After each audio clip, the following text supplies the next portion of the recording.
We're going to start with a little bit of an introduction so you get to know how we feel about running, and then we'll give you some information about shoe wear, the surface that you run on, how to best increase your mileage, some exercises that you can do to support your running, and also a little test to see if there are some things that you need to work on to make sure that you're running safely.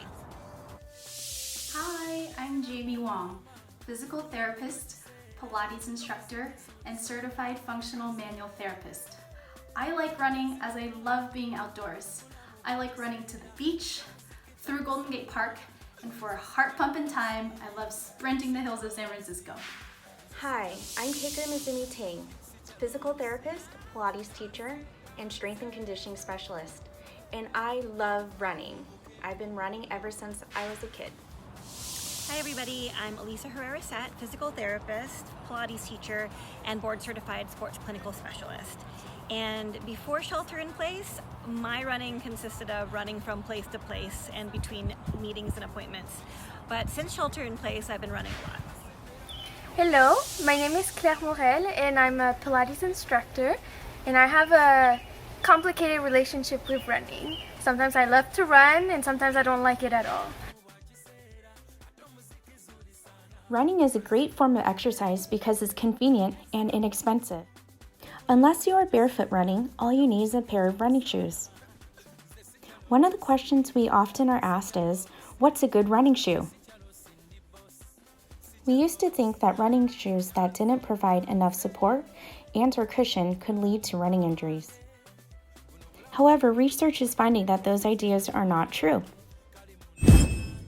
The new recommendations are to pick a shoe that's comfortable for you and allows you to move the way your body wants to move when you run. So the best way to find out if the shoe fits is to literally go on a test run. Happy running! Hi, I'm back, and this time I'm going to talk to you about how to increase your mileage as you start running.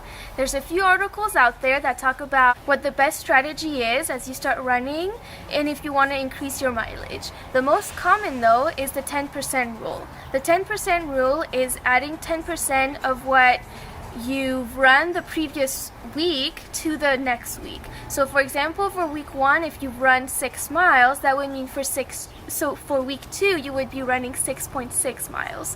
While this seems like a short amount of an increase, it's actually found to be the best way to increase your mileage while preventing injury.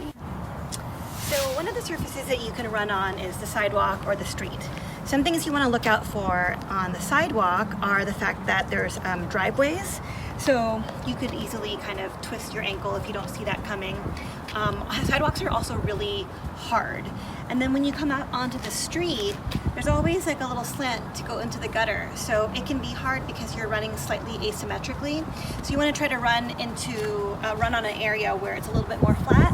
And I think the street is actually a little bit softer than the sidewalk. So another surface you can run on is on a trail, which is great because the ground is soft and it's not so hard on your joints, but there are more chances for you to run into a divot or a rock or some kind of a leaf that might make you fall. Hi, this is a wall running exercise for your glutes. Getting your glutes nice and strong can help reduce overstrain of your back that you might be using to propel in running and reduce a strain at your knee in poor landing mechanics. So let's get started. You're going to gently press the outside of your thigh and the outside of your foot into the wall here. And you're going to spine straight, hip hinge back as your leg goes behind you. I am pressing my leg into the wall the entire time. Important things to keep in mind: hips, pelvis level. Also super important is keeping your hip, your knee, your ankle all in a straight line for good landing mechanics. You might find some people deviate their knee in this way, which is why you might have some knee pain here. So really press those legs apart as you're doing this. Boy, I feel it in my glutes, to help with stability and efficient running.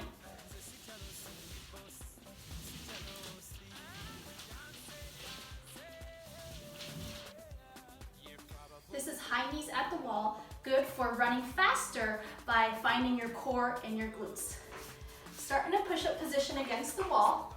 My front leg is going to be higher than 90 degrees, foot flexed. That flexion helps the synergy of engaging my core. Higher than 90 helps get my butt on. My back leg, I'm going up onto a heel raise, and this helps get the glutes engaged here. Remember to keep your core engaged in the front so you're not thrusting like this. You want to make sure you're engaged here in the front. What you can't see here is that I'm actually doing a depression motion of my pelvis.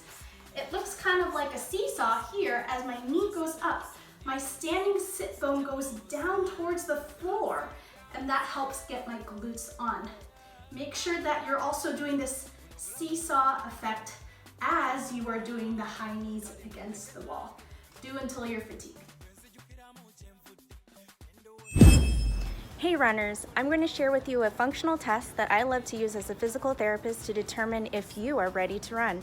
It tests strength, mobility, your balance, and also motor control.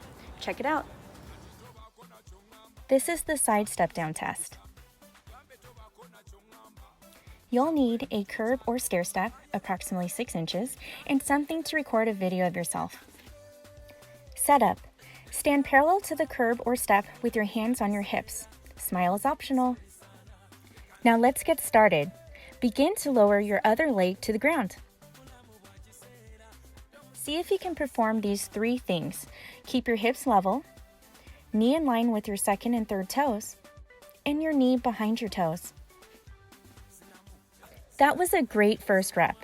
Now perform it 30 times in a row. These are some of the common compensations we see that may indicate core weakness or postural control, hip abductor or glute weakness, lack of ankle mobility, and poor hip hinge and movement patterns.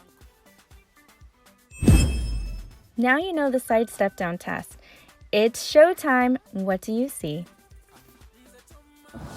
We hope you picked up some good tips from our video. The most important thing is to just go out there, give it a try, run, and if you need any help or if you have any questions or you want some personalized tips or exercises, feel free to reach us. Our contact information is below and we'd be happy to work with you.